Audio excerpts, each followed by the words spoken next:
Ako si Sanip, nakatira sa gilid ng kalsada, minsay sa ilalim ng tulay. Wala akong permanenteng bahay. Ngunit patatawag akong malaya kahit wala akong lupa. Kabaliktaran ako ng aking bayan. Hindi ko alam ang matematika, pero kaya kong bumili ng mga barya. Hindi ako buraot o kurakot. Huwag mag-alala, hindi ako kagaya ng mga politikong kawatan.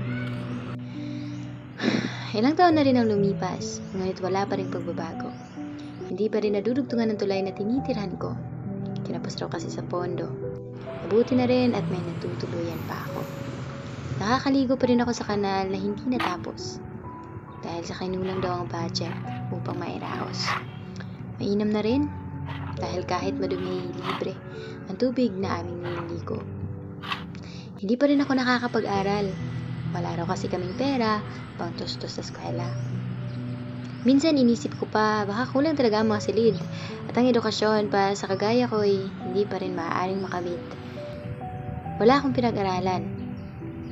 Pero may malay ako sa nangyayari sa ating bayan. Sa korupsyon, krimen at masalimuot na gobyerno. Ikaw ba? Alam mo rin ba? Dahil kung oo ang sagot mo, nagtatanong ulit ako. Bakit wala pa rin pagbabago? Nakakalumbay dahil ang kagaya kong hindi naaabot ng tulong ng gobyerno ay naapektuhan ng bulok na sistemang umiiral sa bayan ko, sa bayan mo.